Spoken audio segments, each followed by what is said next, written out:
आज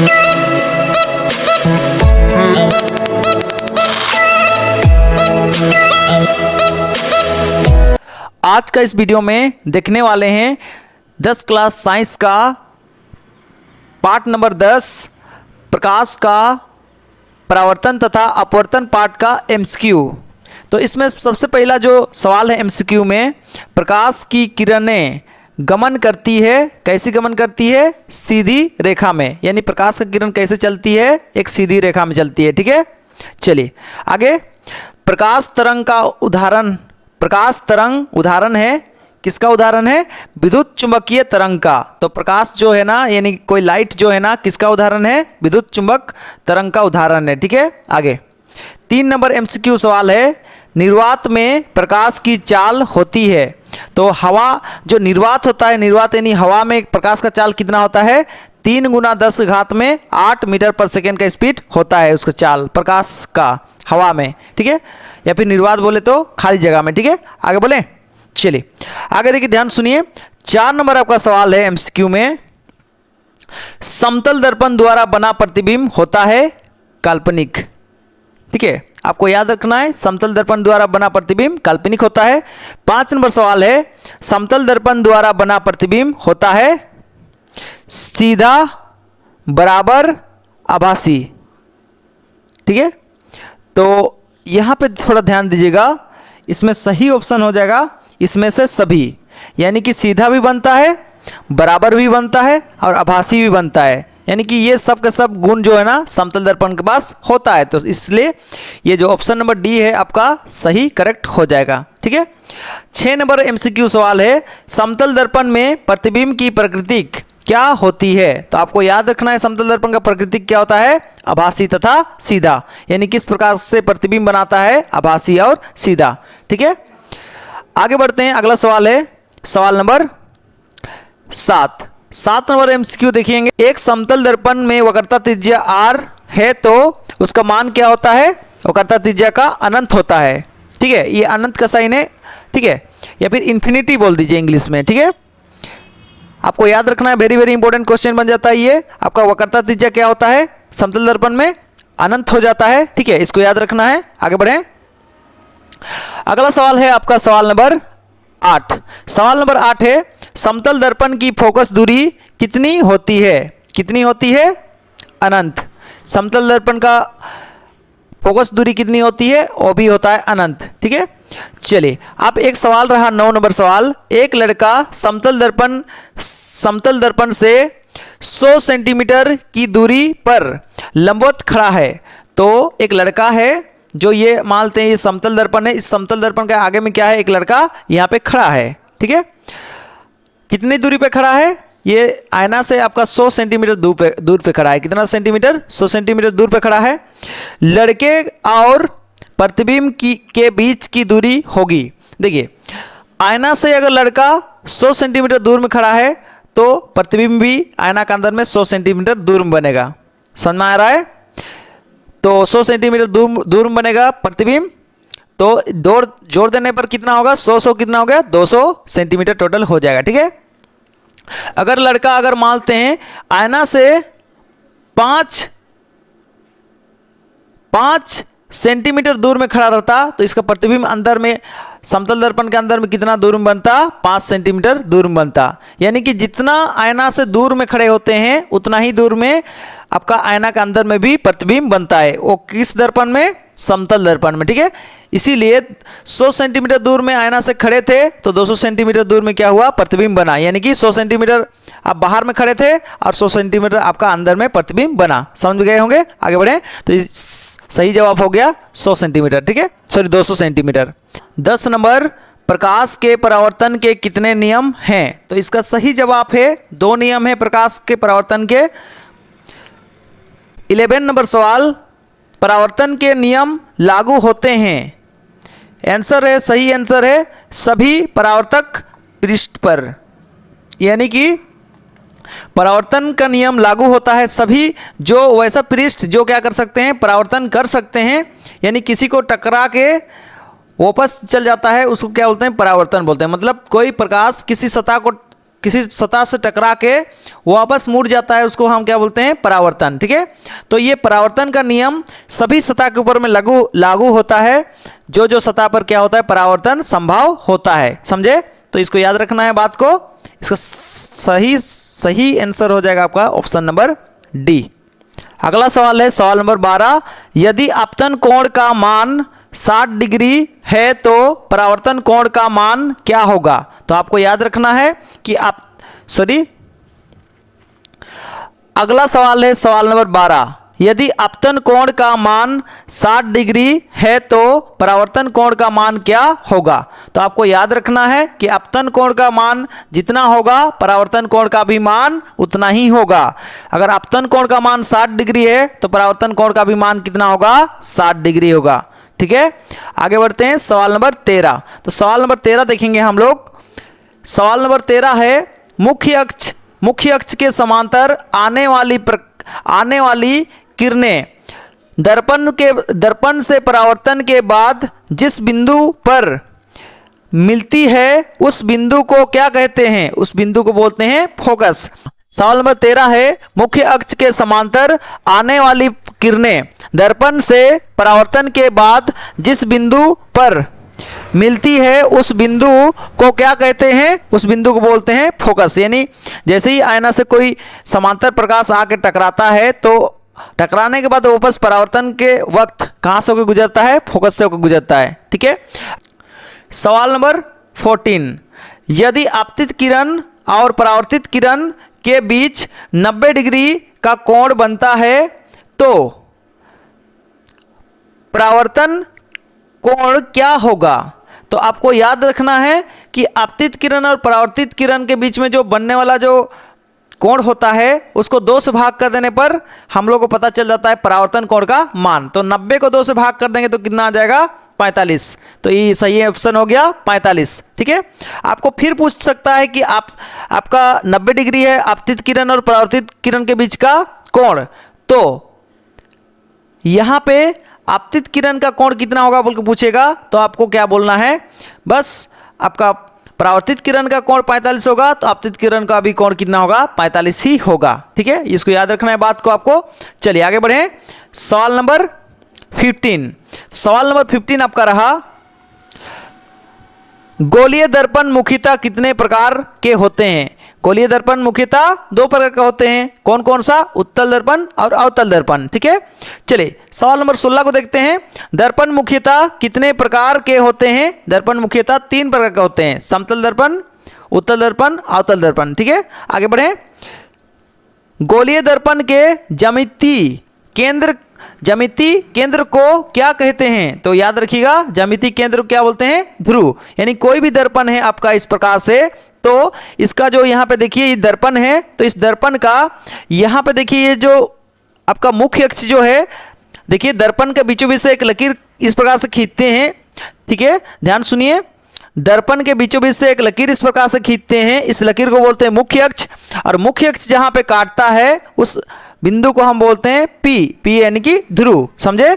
गोलीय दर्पण का ज्यामितीय केंद्र कौन होता है? ध्रुव, जो कि मुख्य अक्ष के समान। ध्यान सुनिए, मुख्य अक्ष जिस बिंदु पर आयना काटता है उसको बोलते हैं ध्रुव। आगे बढ़ें सवाल नंबर 18।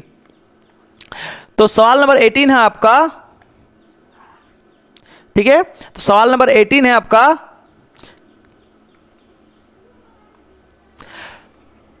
ध्रुव और वक्रता केंद्र को मिलाने वाली रेखा को क्या कहते हैं? तो देखिए ध्यान सुनिएगा मेरे बात को। यहां पे देखिए ध्रुव और यहां पे क्या होता है? वक्रता केंद्र सी होता है। तो ध्रुव और वक्रता केंद्र सी को मिलाने वाला लकीर का क्या नाम होता है? इस लकीर का क्या नाम होता है? इस लकीर का नाम होता है मुख्य अक्ष। इस लकीर का नाम क्या होता है? मुख्य अक्ष। ठीक है, मुख्य अक्ष। आगे बढ़े सवाल नंबर अगला 19 नंबर सवाल है, किसी गोलीय दर्पण की फोकस दूरी उसकी वक्रता त्रिज्या की क्या होती है? तो आपको याद रखना है आधी होती है।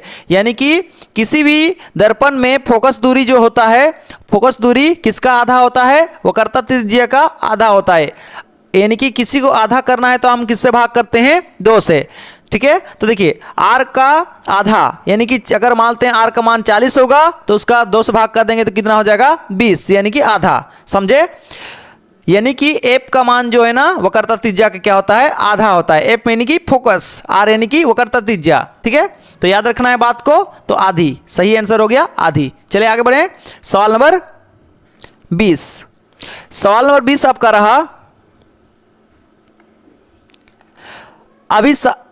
अभिसारक दर्पण है, कौन है, अवतल दर्पण, ठीक है। याद रखना है अभिसारक दर्पण कौन है, अवतल दर्पण। 21 नंबर सवाल आपका रहा गोलीय दर्पण की फोकस दूरी एवं उसकी त्रिज्या, उसकी वक्रता त्रिज्या में क्या संबंध है। तो उसका संबंध आपको पहले से ही पता चल गया होगा, ठीक है। ये आपका संबंध होता है, नहीं, ये संबंध आपका नहीं होता है। कौन सा संबंध होता है, ये वाला, ठीक है। तो सही ऑप्शन है ऑप्शन नंबर ए, ठीक है। ये क्यों, देखिए आपका फॉर्मूला आप जब देखते हैं तो आपका इस प्रकार से दिखता है। आप बोलते हैं कि एफ जो है ना आर का आधा होता है, ठीक है। यानी कि एफ का मान कैसे मिलेगा, वक्रता त्रिज्या आर का आधा कर देंगे। आधा यानी कि किसी को 2 से भाग कर रहे हैं, मतलब आधा कर रहे हैं, ठीक है। तो किसका मिलेगा, एफ का मान मिलेगा, ठीक है। आगे ध्यान सुनिए, देखिए जो नीचे में 2 है बराबर किस पर आएगा तो क्या हो जाएगा 2f हो जाएगा। तो r का मान ये भी आपका हो सकता है। तो इसी फॉर्मूला से आपका ये फॉर्मूला बना है, तो ये हो गया सही आंसर, ठीक है। समझ में आया। तो इस प्रकार का संबंध होता है किसके किसके बीच में, फोकस दूरी और वक्रता त्रिज्या r के बीच में, ठीक है। चलिए आगे बढ़े, सवाल नंबर 22। सवाल नंबर 22 आपका है एक गोलीय दर्पण की वक्रता त्रिज्या यानी कि r का मान कितना है, बोलिए। r का मान है 20, वक्रता त्रिज्या का मान दिया है 20 सेंटीमीटर। इसकी फोकस दूरी क्या होगी, ठीक है। तो इसकी फोकस दूरी निकालना है, तो वक्रता त्रिज्या यानी कि r का मान दिया है कितना 20 सेंटीमीटर। तो फोकस दूरी का हम लोग को मान पता करना है। तो बहुत इजी है, हम लोग का फॉर्मूला क्या होता है, f बराबर होता है r/2। तो r का मान कितना दिया है यहाँ पे 20, 2 से काट देंगे कितना बच गया 10। चलिए सही आंसर हो गया आपका बी नंबर, ठीक है। चलिए अगला सवाल देखेंगे, सवाल नंबर 23। समझ में आया होगा। चलिए अगला सवाल है सवाल नंबर 23। तो सवाल नंबर 23 देखेंगे, उस दर्पण की फोकस दूरी क्या होगी जिसकी वक्रता त्रिज्या, क्या बोला, वक्रता त्रिज्या यानी कि r का मान कितना है 32 सेंटीमीटर। तो हम लोग को निकालना क्या है, क्या होगी बोला, पूछा है, मतलब फोकस निकालना है, क्या निकालना है, फोकस। सेम फॉर्मूला, चले अप्लाई करते हैं। चलिए तो यहाँ पे f बराबर क्या होगा r/2, यही फॉर्मूला है। बस इस r और f के बीच में जो रिलेशन होता है यही होता है, संबंध होता है। r का मान वक्रता त्रिज्या का मान कितना दिया है 32, तो r की जगह लिख देंगे कितना 32, और नीचे में 2 है तो 2 काटेंगे तो कितना बच गया 16। तो सही जवाब हो गया आपका 16, ठीक है। चलिए आगे बढ़ेंगे, अगला सवाल है, देखिए अगला सवाल आपका रहा 24 नंबर, किसी गोलीय दर्पण की वक्रता त्रिज्या कितना दिया है, वक्रता त्रिज्या r का मान दिया है 50, तो उसकी फोकस दूरी क्या होगी, इसको आप खुद निकालना है। आपका आंसर आएगा 25 सेंटीमीटर। अगला बात करेंगे 25 नंबर, यदि f का मान 12 सेंटीमीटर है तो r का मान क्या होगा। तो बस एक फॉर्मूला याद रखना है आपको, कौन सा फॉर्मूला, f बराबर होता है r/2 का फॉर्मूला, ठीक है। अब ध्यान सुनिएगा, f का मान कितना दिया है इस बार 12 सेंटीमीटर। देखिए f का मान कितना दिया है 12 सेंटीमीटर, तो f के जगह लिख देंगे 12। देखिए नीचे में 2 है, बराबर किस पर आएगा तो कहाँ आ जाएगा, ऊपर में। जो भी नीचे में इस पार में रहता है बराबर किस पर आता है तो ऊपर चल जाता है। तो 2 नीचे में है, इधर आके क्या होगा, ऊपर हो जाएगा। इधर कौन बच गया, r। तो 12 दूनी कितना हो जाएगा 24, यानी कि फाइनली हम लोग को मान निकल के आ गया कि f का मान 12 है तो r का मान कितना हो जाएगा 24। समझ में आया। चलिए आगे बढ़ते हैं, सवाल नंबर 26। तो सवाल नंबर 26 आपका रहा,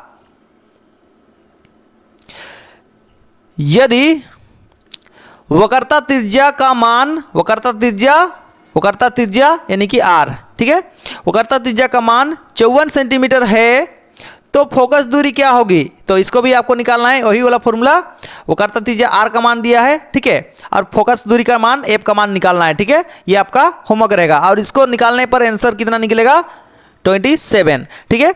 आगे बढ़े, सवाल नंबर 27। तो सवाल नंबर 27 आपका रहा, यदि एफ का मान 16 सेंटीमीटर है तब आर का मान निकालिए। कोई बात नहीं, ध्यान सुनिए, एफ बराबर होता है आर बट्टा 2। तो एफ का मान कितना दिया है, एफ का मान दिया आपका 16, तो एफ की जगह लिख देंगे कितना 16, बराबर है तो बराबर आर बट्टा 2। जो नीचे में 2 है बराबर किस पर आगे क्या हो जाएगा, 16 के साथ गुना, तो 16 गुना 2 बराबर में आर, 16 दूने कितना हो गया 32 सेंटीमीटर। समझ में आया, सही ऑप्शन हो गया, option number A 32 centimetre, R का मान 32 सेंटीमीटर हो गया। चलिए अगला सवाल, सवाल नंबर 28। सवाल नंबर 28 देखेंगे। सवाल नंबर 28 है, गोलीय दर्पण में आवर्धन का मान धनात्मक हो तो प्रतिबिंब होगा, कैसे होगा, आभासी। आपको याद रखना है कि कभी भी आवर्धन यानी कि आवर्धन को दिखाते हैं हम लोग, आवर्धन को हम लोग m द्वारा सूचित करते हैं, ठीक है। कभी भी आवर्धन अगर क्या होता है, प्लस में होता है, किसमें, दर्पण में, किसमें, दर्पण में। कभी भी आवर्धन प्लस में होता है दर्पण में, तो उसका गुण आप लिख लीजिए आभासी ही होगा। क्या होगा, दर्पण में अगर क्या होता है, आवर्धन प्लस में होता है तो उसका प्रतिबिंब का जो प्रकृतिक होगा वो कैसे होगा, आभासी, ठीक है। क्या होगा, आभासी, ठीक है। थोड़ा ध्यान सुनिए, अगर गोलीय दर्पण का जो आवर्धन है वो प्लस में होता है तो उसका प्रतिबिंब का प्रकृतिक कैसे होगा, आभासी, कैसे होगा, आभासी। यदि अगर आवर्धन अगर माइनस में है, गोलीय दर्पण का आवर्धन अगर माइनस में है तो आपका प्रतिबिंब कैसे बनेगा, वास्तविक। क्या बनेगा, वास्तविक, ठीक है। ये बात समझ में आ गया। चलिए, आवर्धन अगर माइनस में होगा तो वास्तविक बनेगा, आवर्धन प्लस में होगा तो आभासी बनेगा, वो भी दर्पण का केस में, लेंस का केस में नहीं, ठीक है। चलिए आगे बढ़े, सवाल नंबर 29 देखेंगे। गोलीय दर्पण में आवर्धन का मान ऋणात्मक हो तो प्रतिबिंब होगा वास्तविक। समझ में आ गया। आगे बढ़े, सवाल नंबर है 30। सवाल नंबर 30 रहा, किस दर्पण की फोकस दूरी ऋणात्मक होती है, किस दर्पण की, अवतल दर्पण की। समझ में आया। उत्तल दर्पण की फोकस दूरी होती है क्या, धनात्मक। आपको याद रखना है कि अवतल दर्पण का फोकस दूरी होता है ऋणात्मक और उत्तल दर्पण का फोकस दूरी क्या होता है, धनात्मक, ठीक है। यानी कि अवतल दर्पण का फोकस दूरी होता है माइनस में और उत्तल दर्पण का फोकस दूरी होता है क्या में, प्लस में, ठीक है। इस बात को याद रखना है। आगे बढ़े, चलिए तो बढ़ते हैं अगला सवाल, सवाल नंबर 32 की ओर। अवतल दर्पण की फोकस दूरी होती है ऋणात्मक। क्या होती है, ऋणात्मक, ठीक है। चलिए आगे बढ़े।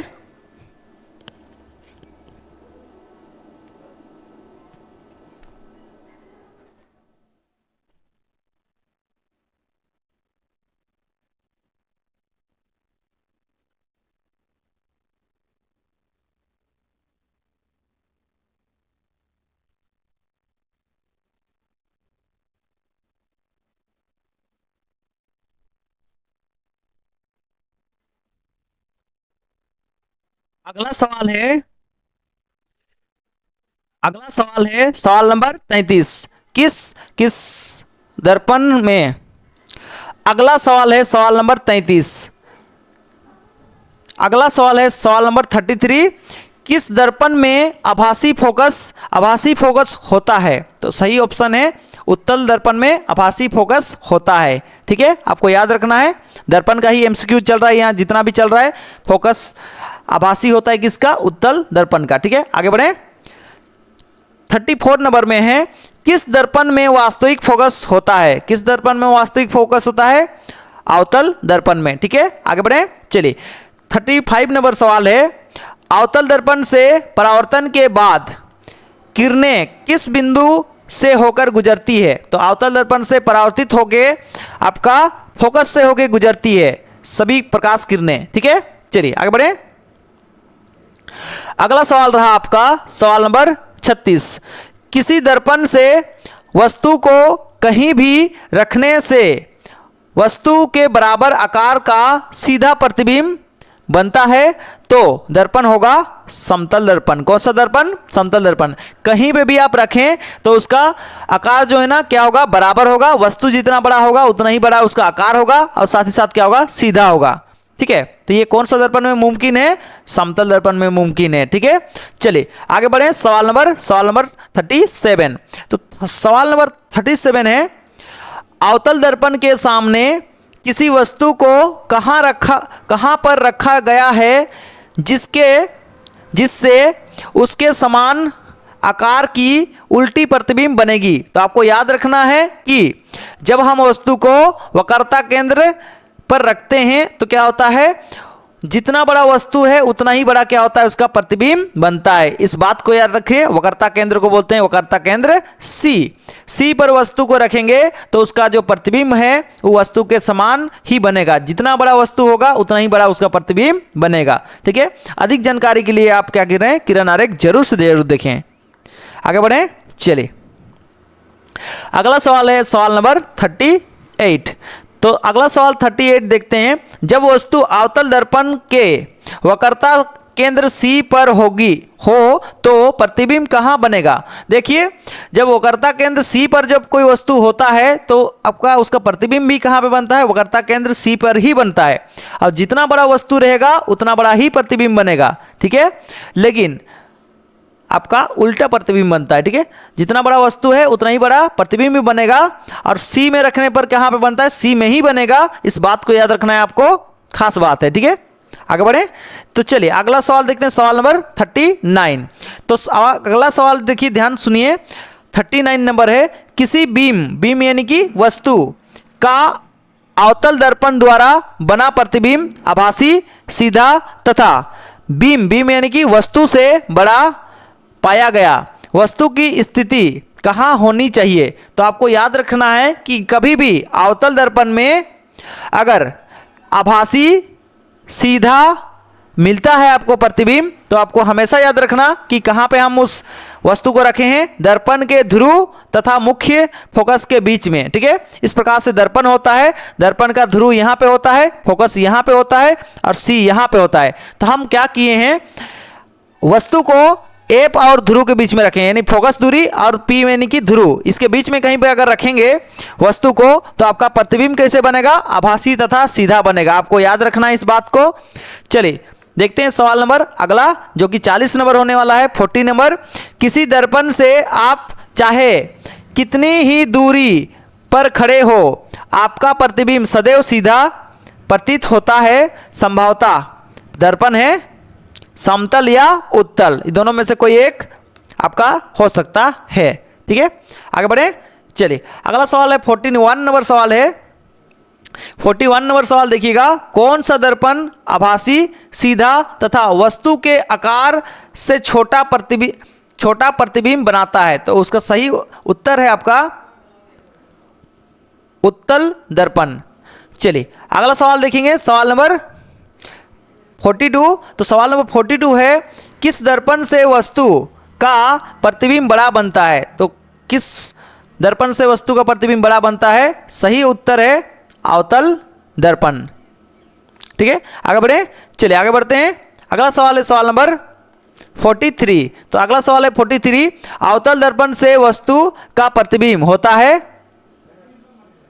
कैसे होता है, आभासी भी हो सकता है, वास्तविक भी हो सकता है। दो प्रकार का प्रतिबिंब बनाता है कौन, अवतल दर्पण। देखिए आभासी कब बनाता है, जब कोई भी वस्तु को हम क्या करते हैं। देखिए सबसे पहली बात तो जान लीजिए कि अवतल दर्पण में हम वस्तु को कितना जगह पे रख सकते हैं। तो अवतल दर्पण में देखिए किसी वस्तु को हम 6 जगह पे रख सकते हैं और 6 जगह में से 5 जगह में क्या होता है, वास्तविक और उल्टा प्रतिबिंब बनता है। ठीक है, और एक ही ऐसे जगह है जहां पे क्या होता है, आपका आभासी तथा सीधा प्रतिबिंब बनता है। कहां पे रखने पर, फोकस और ध्रुव के बीच में कहीं पे अगर वस्तु को रखा जाए तब क्या होता है, आभासी तथा सीधा प्रतिबिंब बनता है। ठीक है, तो आपको याद रखना है कि अवतल दर्पण में 5 स्थान पे तो आपका बनता है वास्तविक और उल्टा। ठीक है, और एक ही स्थान होता है जिस स्थान पे क्या होता है, सीधा और आभासी प्रतिबिंब संभव हो पाता है। ठीक है, तो इसी वजह से बोला जा रहा है कि दोनों प्रकार का प्रतिबिंब बनता है अवतल दर्पण पर। ठीक है, आगे बढ़ें। चलिए अगला सवाल देखेंगे, सवाल नंबर 44। ठीक है, चलिए शुरू करते हैं। सवाल नंबर, काल्पनिक प्रतिबिंब होता है, काल्पनिक प्रतिबिंब हमेशा कैसे होता है? सीधा। आपको याद रखना है, बहुत ही इंपॉर्टेंट बात बोल दिया। काल्पनिक प्रतिबिंब हमेशा कैसे होता है? सीधा। वास्तविक प्रतिबिंब कैसे होता है? हमेशा वास्तविक प्रतिबिंब हमेशा कैसे होता है? उल्टा। आपको याद रखना है, काल्पनिक प्रतिबिंब हमेशा होता है सीधा, वास्तविक प्रतिबिंब हमेशा होता है उल्टा। इस बात को याद रखिए। चलिए बढ़ते हैं अगला सवाल, सवाल नंबर 45 की तरफ। चलिए, आपको जितना तक आपको समझ में आए उतना तक आप लिखते भी जाएं। चलिए सवाल नंबर 45, उत्तल दर्पण द्वारा बना प्रतिबिंब सदैव होता है सीधा। कैसे होता है? सीधा। और अवतल दर्पण द्वारा बना प्रतिबिंब हमेशा कैसे होता है? उल्टा। क्या होता है? उल्टा। समझ में आया? चलिए साथ ही साथ 46 नंबर सवाल देखिए, उत्तल दर्पण द्वारा बना प्रतिबिंब होता है आभासी तथा सीधा। देखिए बार बार रिपीट क्वेश्चन हो रहा है, लेकिन भी आपको बढ़िया से देखना है, ताकि रिपीट इसलिए हो रहा है ताकि आपको अच्छा से याद हो सके और अच्छा से जानकारी मिल सके। ठीक है, रिपीट होने से आपको समझना है कि अच्छी तरह से देख लेना है। ठीक है, आगे बढ़ते हैं। सवाल नंबर 47 नंबर सवाल है, उत्तल दर्पण का प्रयोग निम्नलिखित में किस वस्तु में किया जाता है? तो सही ऑप्शन है आपका ऑप्शन नंबर ए, गाड़ी के साइड मिरर में। ठीक है, गाड़ी का साइड मिरर यानी कि पीछे देखने वाला जो मिरर होता है उसके रूप में उत्तल दर्पण का इस्तेमाल होता है। यानी पीछे का दृश्य को देखने के लिए हम इस्तेमाल करते हैं उत्तल दर्पण का। ठीक है, समझ आ गया? उसको बोल रहे हैं यहाँ पे गाड़ी के साइड मिरर के रूप में। समझे? चलिए आगे बढ़ेंगे। सवाल नंबर 48। तो सवाल नंबर 48 है, जब किसी बीम यानी कि वस्तु को किसी अवतल दर्पण के फोकस और ध्रुव के बीच रखा जाता है तो उसका प्रतिबिंब दर्पण के पीछे बनता है या प्रतिबिंब होगा। कैसे होगा? दर्पण के पीछे कभी भी आपको एक बात याद रखना है कि दर्पण के पीछे जो भी प्रतिबिंब बनता है वो कैसे होता है? आभासी तथा सीधा। और दर्पण के आगे जो बनता है वैसा प्रतिबिंब होता है वास्तविक तथा उल्टा। दर्पण के आगे जो प्रतिबिंब बनता है वो कैसे प्रतिबिंब होता है? प्राकृतिक में वास्तविक तथा उल्टा। और जो दर्पण के पीछे बनता है वैसा प्रतिबिंब कौन सा होता है? आभासी तथा सीधा। याद रखिए, दर्पण के पीछे यानी कि आभासी तथा सीधा, दर्पण के आगे यानी कि वास्तविक तथा उल्टा। समझ में आया? चलिए आगे बढ़ेंगे। सवाल नंबर देखेंगे, सवाल नंबर 49। तो सवाल नंबर 49 है, किसी अवतल दर्पण में वस्तु कहाँ रखा गया है जिससे उसका सीधा और आवर्धित प्रतिबिंब बनेगा। तो आवर्धित का मतलब क्या? बड़ा। वस्तु से बड़ा को हम क्या बोल देंगे? आवर्धित। ठीक है, वस्तु से बड़ा प्रतिबिंब बनता है तो हम क्या बोलेंगे? उसको आवर्धित। आपको याद रखना है कि अवतल दर्पण में एक जगह है जहां पे रखने से वस्तु का प्रतिबिंब कैसे बनता है? सीधा बनता है। कहां पे? आपको याद रखना है कि ध्रुव और फोकस के बीच में, फोकस और ध्रुव के बीच में कहीं पे रखेंगे वस्तु को तो क्या बनता है? बस एक ही जगह है जहां पे रखने से क्या होता है? सीधा और आभासी बनता है। तो आपका सही ऑप्शन हो गया ऑप्शन नंबर डी, ध्रुव और फोकस के बीच कहीं पे रखना होगा। चलिए अगला सवाल देखेंगे, सवाल नंबर 50। तो सवाल नंबर 50 है, उस दर्पण का नाम बताइए जो बीम यानी वस्तु का सीधा तथा आवर्धित प्रतिबिंब बना सके। तो ऐसे दर्पण का नाम है क्या? अवतल। ठीक है, तो अवतल दर्पण ही एक ऐसे दर्पण है जो आवर्धित और सीधा वस्तु, ध्यान सुनिए, वस्तु का जो प्रतिबिंब है उसको सीधा और आवर्धित यानी कि बड़ा, ऐसे बनाने में सक्षम कौन है? बस अवतल दर्पण बना सकता है, और वो एक ही स्थिति पे बना सकता है जब फोकस और ध्रुव के बीच में कोई वस्तु रहे तब। ठीक है, चलिए समझ गए होंगे। अगला सवाल देखेंगे 51। तो 51 नंबर सवाल देखिएगा, किस दर्पण का दृश्य क्षेत्र विस्तृत होता है? यानी कि विस्तृत का मतलब क्या? फैला के दिखाता है कोई भी जगह को। तो सही ऑप्शन है आपका ऑप्शन नंबर बी, उत्तल दर्पण। उत्तल दर्पण ही एक ऐसा दर्पण है जो किसी भी जगह को क्या करता है? फैला के दिखाता है, यानी कि बहुत ही बड़ा जगह को कैप्चर कर लेता है। ठीक है, तो दर्पण का नाम क्या है? उत्तल दर्पण। इसी वजह से उत्तल दर्पण का उपयोग साइड मिरर के रूप में गाड़ी में होता है। चलिए देखेंगे अगला सवाल नंबर 52। तो 52 नंबर सवाल है, अवतल दर्पण का उपयोग निम्नलिखित में किस वस्तु में किया जाता है? तो याद रखिएगा ऑप्शन नंबर बी, गाड़ी के हेडलाइट में, यानी कि गाड़ी का जो हेडलाइट होता है आगे तरफ का, जो मेन वाला जो लाइट होता है गाड़ी का, उस हेडलाइट का कांच के रूप में इस्तेमाल किया जाता है अवतल दर्पण का। ठीक है, जिस वजह से गाड़ी का लाइट देखिएगा आपका सीधा सीधा आपका आगे रास्ता में ही दिखता है। ठीक है, चलिए आगे बढ़े। अगला सवाल है सवाल नंबर 53। तो 53 नंबर सवाल है, वाहनों में पक्ष दृश्य दर्पण के रूप में, पक्ष दृश्य मतलब पीछे देखने वाला, ठीक है, दर्पण के रूप में किस दर्पण का उपयोग किया जाता है? तो याद रखना है आपको, पीछे देखने के लिए जो आईना इस्तेमाल होता है दर्पण गाड़ी, पीछे देखने के लिए जो आईना इस्तेमाल होता है गाड़ी सब में, वो दर्पण का नाम होता है उत्तल दर्पण। ठीक है, क्योंकि उत्तल दर्पण पीछे का बहुत बड़ा एरिया को दिखा देता है। ठीक है, समझ गए होंगे क्यों इस्तेमाल होता है, क्योंकि पीछे का बहुत बड़ा एरिया को देखने में मदद करता है उत्तल दर्पण। ठीक है, चलिए सवाल नंबर 54 शुरू करते हैं। वाहनों के अग्रदीपों यानी कि हेडलाइट, अग्रदीप जब भी बोलेगा तो आपको क्या समझना है? हेडलाइट। वाहनों के अग्रदीप यानी कि हेडलाइट में किस दर्पण का उपयोग किया जाता है? तो आपको याद रखना है अवतल दर्पण का उपयोग किया जाता है। वाहनों का आगे वाला जो हेडलाइट है, उस हेडलाइट में किसका इस्तेमाल किया जाता है? अग्रदीप के रूप में किसका इस्तेमाल किया जाता है? अवतल दर्पण का। समझ में आया? चलिए आगे बढ़ते हैं। अगला सवाल है 55 नंबर सवाल, जिसको बोलेंगे 55 नंबर सवाल। तो सौर भट्टियों में किस दर्पण का उपयोग किया जाता है? सौर भट्टी का मतलब क्या? सौर भट्टी का मतलब होता है जो सूरज से चलने वाला जो भट्टी सब है, चूल्हा सब है, उसको बोलेंगे सौर भट्टी। ठीक है, तो सौर भट्टी यानी सूरज से चलने वाला जो भट्टी है, चूल्हा है, उसको हम उसमें इस्तेमाल किसको करते हैं? अवतल दर्पण को इस्तेमाल करते हैं। ठीक है, सौर भट्टी बनाने में। ठीक है, आगे बात करें तो अगला सवाल है सवाल नंबर 56। तो 56 नंबर सवाल देखिएगा, मोटर चालक के सामने कौन सा दर्पण लगा रहता है? तो सही ऑप्शन है ऑप्शन नंबर बी, उत्तल दर्पण। ठीक है, आगे बढ़ें। अगला सवाल है सवाल नंबर 57 नंबर सवाल है, सोलर कुकर में किस गोलीय दर्पण का उपयोग किया जाता है? तो सही ऑप्शन है आपका, सोलर कुकर में इस्तेमाल होता है अवतल दर्पण। कभी भी एक ट्रिक है, समझ लीजिए, कभी भी सोलर समझ में आए या फिर कभी भी सोलर का बात करें चाहे भट्टी का बात करें, तो आपको याद रखना है कोई भी तो इस प्रकार का जो चीज़ होता है उसमें किसका इस्तेमाल होता है? अवतल दर्पण का। ठीक है, क्योंकि अवतल दर्पण क्या करता है? बहुत सारा प्रकाश को क्या करता है? जो भी प्रकाश गिरता है उसको क्या करता है? एक जगह केंद्रित कर देता है। केंद्रित करने की वजह से क्या होता है? देखिए आपका बहुत सारा प्रकाश जो है ना, बहुत सारा प्रकाश का जो ऊर्जा होता है एक जगह क्या होता है? मिल जाता है। देखे होंगे पावर कच क्या करता है? वही काम करता है जो अभी हम बता रहे हैं। देखिए जो पावर कच होता है बहुत सारा प्रकाश को क्या करता है? केंद्रित कर देता है। इस वजह से देखिएगा कोई कागज के ऊपर में आप पावर कच से क्या करते हैं? इस प्रकार से अगर करते हैं लाइट तो क्या होता है? ये कागज जल जाता है। क्यों? क्योंकि बहुत सारा जो प्रकाश आ रहा है उसको क्या करता है? केंद्रित कर देता है। समझ में आया? चलिए, तो वही काम करता है कौन? अवतल दर्पण केंद्रित करने का काम करता है, मतलब एक ही जगह मिला देता है सब प्रकाश को। ठीक है, फैलकाता है उसको। अगर एक ही जगह मिल जाएगा तो क्या होगा? इसका ऊर्जा, इसका ऊर्जा, इसका ऊर्जा, इसका ऊर्जा, इसका ऊर्जा, सबका ऊर्जा मिल जाएगा तो क्या होगा?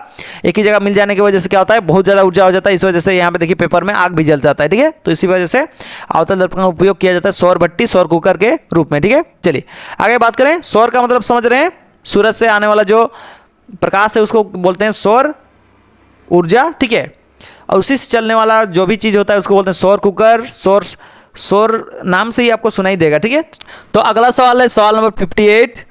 हजामत बनाने के लिए किस दर्पण का व्यवहार किया जाता है? व्यवहार मतलब प्रयोग किया जाता है। तो आपको ऑप्शन याद रखना है, ऑप्शन नंबर ए, अवतल दर्पण का उपयोग किया जाता है। हजामत यानी कि दाढ़ी बनाने के रूप में। ठीक है, यानी कि बाल उल काटने के रूप में इस्तेमाल करते हैं जो दर्पण का, उसका नाम है अवतल दर्पण। अगला बात करेंगे वेरी वेरी इंपॉर्टेंट, जो कि पूछने वाला सवाल है, दर्पण सूत्र है। दर्पण सूत्र कौन सा है? चलिए, दर्पण सूत्र आपका रहा option number D, 1/v plus 1/u बराबर 1/f। समझ में आया? चलिए अगला बात करेंगे लेंस सूत्र क्या होता है? लेंस सूत्र होता है 1/v माइनस 1/u बराबर 1/f। ठीक है, 1/f। सुनिए, दर्पण सूत्र याद कर लिए तो लेंस सूत्र याद करने की जरूरत नहीं है, क्योंकि देखिए ये क्या होता है? इस प्रकार से होता है। अब बस आपको क्या कर देना है? बीच में जो प्लस है उसको लिख देना है क्या? माइनस। तो ये हो गया आपका, ये हो गया आपका लेंस सूत्र। क्या सूत्र हो गया? लेंस। दर्पण सूत्र याद है, उसको बीच में क्या कर देना है? प्लस की जगह माइनस लगा देना है। तो ये दर्पण सूत्र से क्या बन जाएगा? लेंस सूत्र बन जाएगा। आगे बढ़े, चलिए बढ़ते हैं। अगला सवाल देखेंगे सवाल नंबर 61। तो अगला सवाल है 61 नंबर, लेंस का आवर्धन का व्यंजक, व्यंजक यानी कि फॉर्मूला कौन सा होता है? तो देखिए सही ऑप्शन है लेंस का फॉर्मूला m बराबर होता है, m यानी कि आवर्धन, आवर्धन बराबर होता है v by you, v by by का मतलब होता है बट्टा, ठीक है, v बट्टा यू, समझे। और साथ ही साथ जान लीजिए आप दर्पण का, दर्पण का आपका आवर्धन का फॉर्मूला होता है m बराबर होता है माइनस v बट्टा यू, यानी कि लेंस का जो फॉर्मूला होता है उसमें v बट्टा यू होता है और दर्पण का सूत्र में क्या होता है, खाली माइनस लग जाता है v के ऊपर में, ठीक है। चलिए इसको याद रखिएगा, लेंस और दर्पण का दोनों सूत्र बराबर है, ये लेंस का होता है, ये दर्पण का होता है, बस खाली आपको याद रखना है दर्पण का सूत्र में, आवर्धन का सूत्र में क्या होता है, बस माइनस लग जाता है v के आगे। चलिए आगे बढ़ते हैं। सवाल नंबर 62, गोलीय दर्पण मुख्यतः कितने प्रकार के होते हैं? रिपीट कर रहा है ये सवाल, दो प्रकार के होते हैं गोलीय दर्पण, कौन कौन सा? उत्तल दर्पण, अवतल दर्पण, ठीक है। चलिए आगे बढ़ें, अगला सवाल है 63 नंबर सवाल, उत्तल लेंस की फोकस दूरी होती है, अभी लेंस पहुंच गए, ठीक है, उत्तल लेंस की फोकस दूरी क्या होती है? धनात्मक, ठीक है। देखिए उत्तल लेंस का ऊ फॉर उत्तल, ठीक है, लेंस, उत्तल लेंस ऊपर में लिख देते हैं लेंस, ठीक है, उत्तल लेंस का फोकस दूरी होता है धनात्मक यानी प्लस में होता है, और दर्पण में, ठीक है, दर्पण में उत्तल, दर्पण का ऊपर उत्तल, दर्पण का क्या होता है? माइनस में होता है, कौन? आपका फोकस, ठीक है। तो लेंस में उत्तल दर्पण का फोकस क्या होता है? प्लस में, और दर्पण में क्या होता है? माइनस में, इस बात को याद रख लीजिए, ठीक है। आगे बढ़े, चलिए अवतल लेंस की फोकस दूरी, अवतल लेंस की फोकस दूरी क्या होती है? ऋणात्मक, ठीक है। तो आप और क्या होता है? अवतल, ठीक है, अवतल लेंस का फोकस दूरी क्या होता है? माइनस में, और दर्पण के अंदर में क्या होता है? दर्पण के अंदर में अवतल लेंस का, आप और अवतल लेंस का जो फोकस दूरी होता है केस में होता है प्लस में। तो देखिए आप थोड़ा सा ध्यान दीजिएगा, ये अवतल दर्पण और ये अवतल, देखिए जो लिखा है आ मतलब क्या? लेंस है, ये इसका सीधा में लिखा है मतलब क्या है? दर्पण। इस बात को याद रख लीजिएगा, कहीं पे मेन पॉइंट है लिख लीजिएगा, ठीक है, तो आपको अच्छी तरह से क्या होगा? जानकारी हो जाएगा, ठीक है, समझ गए होंगे। अगला बात करेंगे, चलिए बढ़ते हैं सवाल नंबर 65 की ओर। लेंस में कितने मुख्य फोकस होते हैं? तो सही ऑप्शन है 2 लेंस। देखिए आपको ध्यान सुनना है, एक लेंस ऐसे होता है, ठीक है, और एक लेंस ऐसे होता है, समझ में आ गया। चलिए तो ये होता है आपका, ठीक है, ये होता है आपका उत्तल लेंस, ठीक है, ये होता है क्या? अवतल लेंस, ठीक है, समझ में गए होंगे। चलिए आगे बढ़ते हैं। हाँ अगला बात है, लेंस में कितने वक्रता केंद्र होते हैं? तो कितने होते हैं? 2। आपको याद रखना है दर्पण में फोकस बस एक होता है, ठीक है, और वक्रता केंद्र भी बस एक होता है, ठीक है, फोकस भी एक होता है और वक्रता केंद्र भी क्या होता है? एक ही होता है। लेकिन लेंस में ऐसा नहीं होता है, लेंस में क्या होता है? 2 फोकस कितना होता है? 2 होता है, वक्रता केंद्र भी कितना होता है? 2 होता है, ठीक है, आप इस बात को याद रख लीजिए, ठीक है। आगे बढ़े, चलिए बढ़ते हैं आगे तरफ। तो अगला सवाल है सवाल नंबर 67, किस लेंस की क्षमता ऋणात्मक होती है? तो आपको याद रखना है किस लेंस की क्षमता ऋणात्मक होती है? आपका अवतल लेंस का, ठीक है, समझ में आया। चलिए आगे बात करें। देखिए अवतल लेंस का ऋणात्मक होती है, ठीक है, क्यों होती है देख लीजिए।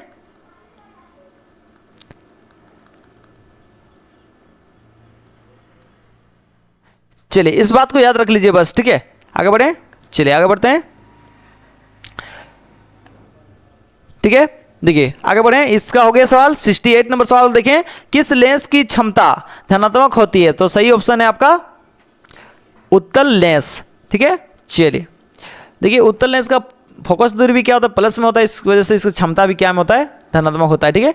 और अवतल लेंस का फोकस दूरी क्या होता है? माइनस में होता है, इस वजह से इसका क्षमता भी क्या में होता है? ऋणात्मक होता है, माइनस में होता है, समझ में आया। चलिए आगे बढ़े, चलिए बढ़ते हैं सवाल नंबर 69। तो 69 नंबर सवाल है, कौन सा लेंस अभिसारी लेंस भी कहा जाता है? तो सही ऑप्शन है उत्तल लेंस, समझ में आ गया। चलिए आगे बात करेंगे। हाँ 70 नंबर सवाल है, कौन सा लेंस अभिसारी लेंस भी कहा जाता है? सही ऑप्शन है उत्तल लेंस। 71 नंबर सवाल है, लेंस के किस बिंदु पर प्रकाश की किरणें अपने मुख्य पाथ से विचलित नहीं होती। तो सही ऑप्शन है प्रकाशीय केंद्र, यानी कि जो केंद्र होता है, जैसे इस प्रकार से लेंस है तो लेंस का इस प्रकार से एक लकीर खींचेंगे हम इस प्रकार से, तो ध्यान सुनिए, इस लेंस का हम क्या कर दिए, बीच से लकीर खींच दिए और एक क्या बना दिए, मुख्य अक्ष बना दिए। तो देखिए लेंस का जो बीच वाला जो लकीर है और ये जो मुख्य अक्ष जो है, ये दोनों जहां पे मिलेगा इसको बोलते हैं प्रकाशीय केंद्र। ठीक है, इस प्रकाशीय केंद्र से कोई भी लाइट आता है तो कोई भी विचलित नहीं होता है, सीधा जैसे आएगा वैसे पार हो जाता है। समझ में आया? चलिए, आपको याद रखना है कि प्रकाशीय केंद्र से जब भी कोई लाइट आएगा तो क्या होता है, विचलित नहीं होता है। ठीक है, चलिए देखेंगे सवाल नंबर 72।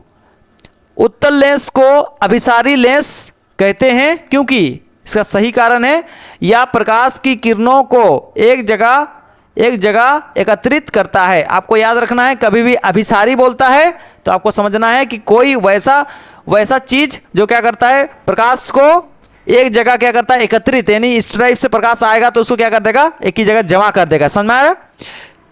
एकत्रित का मतलब क्या, जमा कर देगा। ठीक है, तो वैसे काम कौन करता है, उत्तल लेंस। तो उत्तल लेंस को इसीलिए हम क्या बोलेंगे, अभिसारी लेंस। समझ में आया? जो भी प्रकाश, जो भी लेंस या दर्पण प्रकाश को एकत्रित करता है उसको बोलते हैं अभिसारी। ठीक है, और आपसारी किसको बोलेंगे, वैसा लेंस या दर्पण जो क्या करता है, किसी प्रकाश को क्या करता है, इस टाइप से आते रहेगा तो उसको क्या कर देगा, फैला देगा। ठीक है, तो हम उसको क्या बोलेंगे, अपसारी। ठीक है, फैला देने का काम करता है तो उस प्रकार का लेंस या दर्पण को हम क्या बोलते हैं, अपसारी। ठीक है, चलिए आगे बढ़े, चलिए बढ़ते हैं। तो आपका अगला सवाल है सवाल नंबर 73। सवाल है, कौन सा लेंस अपसारी लेंस भी कहा जाता है? तो सही ऑप्शन है क्या, अवतल लेंस। यानी अवतल लेंस में जब भी कोई प्रकाश पड़ता है तो अवतल लेंस क्या करता है, प्रकाश को फैला देता है। ठीक है, इसलिए उसको क्या बोलते हैं, आपका अपसारी लेंस। अगला सवाल है सवाल नंबर 74। विशालक शीशा होता है, क्या होता है, उत्तल लेंस। यानी विशालक शीशा जो होता है उस शीशा से कौन बना होता है, उत्तल लेंस। आगे बात करें, 75 नंबर सवाल है, किस प्रकार का लेंस वास्तविक, उल्टा तथा वस्तु के आकार से बड़ा प्रतिबिंब बनाता है? तो सही ऑप्शन है ऑप्शन नंबर बी, उत्तल लेंस।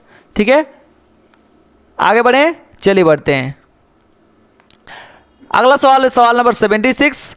उत्तल लेंस के सामने किस स्थान पर वस्तु को रखने से उसका सीधा आवर्धन प्रतिबिंब बनता है? तो सही ऑप्शन है प्रकाशीय केंद्र और फोकस के बीच। ठीक है, प्रकाशीय केंद्र और फोकस के बीच में रखेंगे तो क्या होता है, आपका वस्तु आवर्धित मिलेगा, आवर्धित यानी बड़ा प्रतिबिंब मिलता है। ठीक है, और किस प्रकार से मिलेगा, सीधा मिलेगा। ठीक है, आगे बात करते हैं सवाल नंबर 77।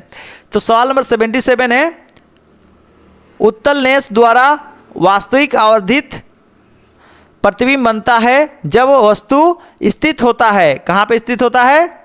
सही ऑप्शन है एफ और 2F के बीच। ठीक है, चलिए आगे बढ़ेंगे। तो सवाल नंबर अगला है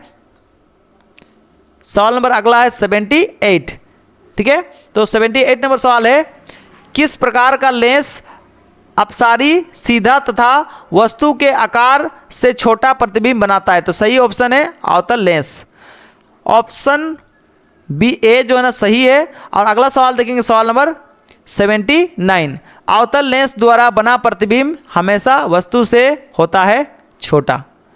अगला सवाल है फाइनल राउंड 80 नंबर सवाल, अवतल लेंस के सामने रखी वस्तु का प्रतिबिंब सदैव होता है आभासी व सीधा। आपको MCQ समझ में आए और पसंद आए तो जरूर से जरूर अपने दोस्तों में शेयर कीजिएगा, क्योंकि ये जो सवाल जो MCQ का था सभी प्रकार का एग्जाम के लिए आपका बहुत ही महत्वपूर्ण है। ठीक है, चलिए स्कूल का एग्जाम साथ ही साथ बोर्ड एग्जाम। ठीक है, तो आपको इसको जरूर से जरूर अपने फ्रेंड में शेयर करना है। चलिए ठीक है, अगर आप अच्छा से बना लिए नोट तो इसी से आपका सारे के सारे क्वेश्चन आ जाएंगे। ठीक है, चलिए इस वीडियो में यहीं तक, थैंक यू।